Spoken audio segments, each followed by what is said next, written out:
Welcome to the historical mind.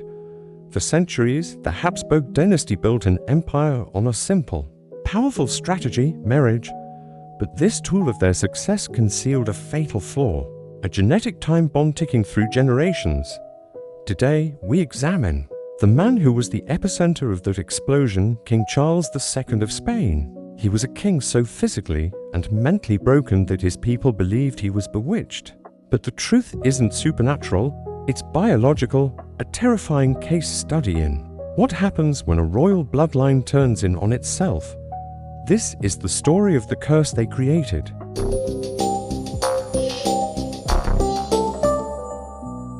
Hechizado, the cursed king who embodied the fall of a dynasty in the grand, echoing halls of the royal Alcazar of Madrid, where the wealth of a global empire was managed and the fate of millions decided.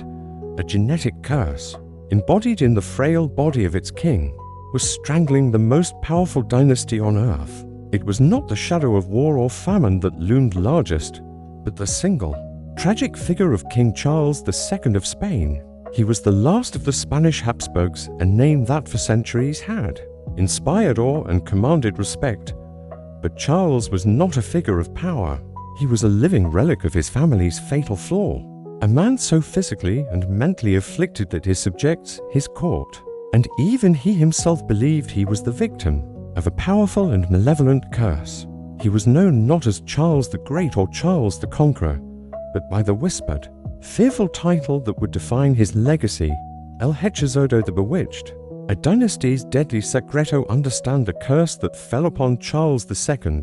One must first understand the Habsburgs' central, guiding obsession, the purity and consolidation of their own blood. For over 200 years, they had secured and maintained their vast empire not primarily through conquest, but through a relentless policy of strategic intermarriage. The family motto was "Let others wage war, thou happy Austria, marry." It was a strategy of diplomacy conducted in the marriage bed. Cousins married cousins, and in a move that sealed the dynasty's fate, uncles married nieces. Every union was a political calculation designed to keep the immense wealth and power of Spain and Austria from ever leaving the family line. For generations, this audacious strategy seemed to work flawlessly. But beneath the surface of their political success, a genetic time bomb was ticking, its countdown measured in generations. With each consanguineous union, the royal gene pool grew smaller and more stagnant. The chances of harmful recessive genes, dormant genetic instructions for disease and deformity, finding an identical partner and becoming active multiplied exponentially. In a diverse gene pool, these harmful genes rarely find their match. In the Habsburgs' closed loop, they found each other with devastating frequency. The most visible sign was the infamous Habsburg Jaw, a severe underbite mandibular prognophism. That became a signature, almost a caricature of the dynasty. But the jutting jaw was only the most obvious symptom of a much deeper, more insidious genetic decay. Charles II was the horrifying culmination of this centuries-long, self-inflicted, biological siege. His father was King Philip IV and his mother, Mariana of Austria, was Philip's own niece. His family tree was less a branching tree and more a tangled, looping knot. His grandmother and his aunt were the same person, and his great-grandmother was also his great-aunt. Genetically, he was more inbred than the child of a brother-sister union. The genetic time bomb, ticking for 2 centuries, had finally detonated directly beneath the Spanish throne. Charles II was not a king. He was the blast crater, the life of a bewitched king from the moment of his birth in 1661. It was clear that something was terribly wrong. Charles was a frail, sickly infant, a stark contrast to the robust heirs the empire needed. He was unable to speak until the age of 4 and could not walk without support. Until he was nearly 8, his tongue, swollen and large, was a constant impediment, causing him to drool uncontrollably and rendering his speech so garbled that only his closest attendants could decipher his meaning. His physical deformities were a cruel exaggeration of his family's traits. The Habsburg jaw was so pronounced that his 2 rows of teeth could not meet, making it impossible for him to chew his food properly. He often swallowed meals whole. leading to frequent, violent vomiting and chronic digestive ailments. He was short, weak, and his mind clouded by what modern doctors suspect were multiple genetic disorders, including combined pituitary hormone deficiency and distal renal tubular acidosis. Remained childlike and by some accounts gentle and kind. This cognitive impairment, combined with a timid nature, made him a helpless pawn in the endless power games of his own court, easily manipulated by ambitious nobles and foreign agents. Throughout his life, he was a walking catalogue of maladies. Fevers, weeping sores, persistent rashes, debilitating intestinal problems, and epileptic seizures were constant companions. He was a king who commanded a global empire stretching from the Philippines to the Americas, a monarch whose name was law on multiple continents, yet he could barely command his own body. To the people of 17th century Spain, steeped in fervent religious belief and superstition, this collection of horrors could not be a matter of biology. It was an affliction of the soul, the clear and undeniable work of the devil. The king was clearly, horrifically bewitched. An empire's desperate exorcisms belief that Charles was cursed dominated his reign and paralyzed his government. The primary goal of the court was not statecraft or managing the sprawling empire, but finding a cure for the king's condition and, most importantly, producing an heir to avert the impending dynastic crisis.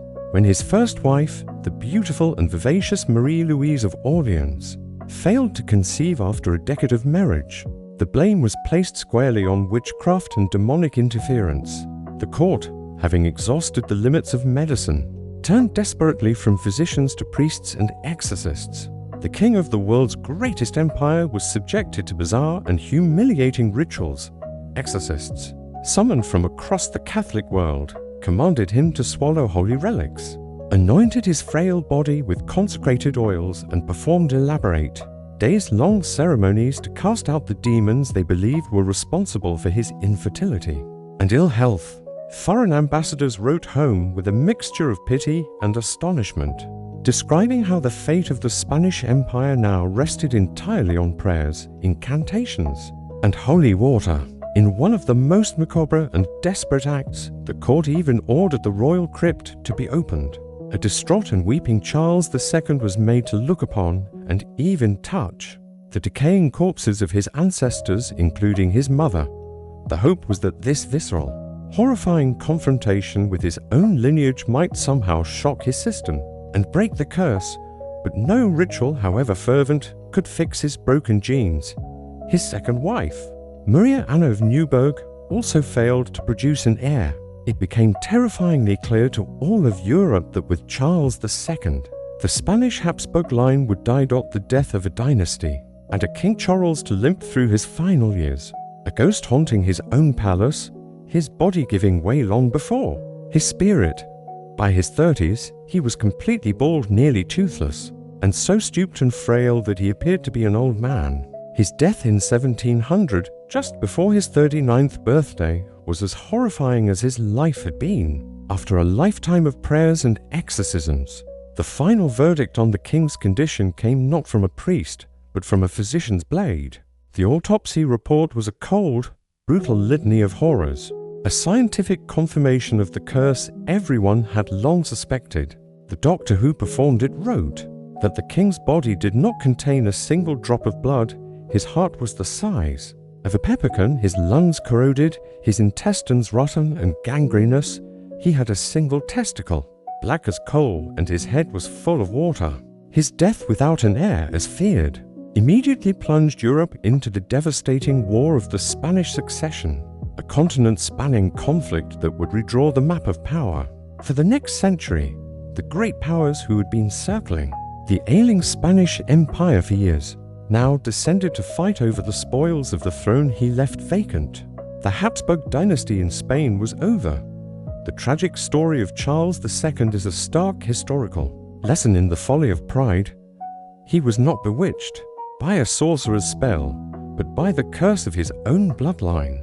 The very strategy his family used to build and protect their empire-keeping power jealously within the family is precisely what destroyed it from within.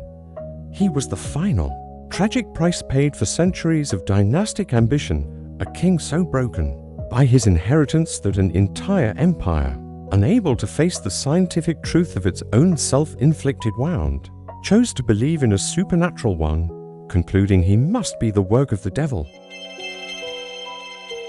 The story of the Bewitched King is one of history's most bizarre and tragic tales. But the Habsburgs weren't the only royal family whose choices led to strange and unforeseen consequences. Which historical dynasty do you think we should investigate next? The Romanovs? The Tudors? Let us know your ideas in the comments below. We love building this community of historical thinkers with you. If you enjoyed this video, please hit the like button. It really helps the channel, and make sure you're subscribed so you don't miss our next deep dive. Thank you for joining the Historical Mind.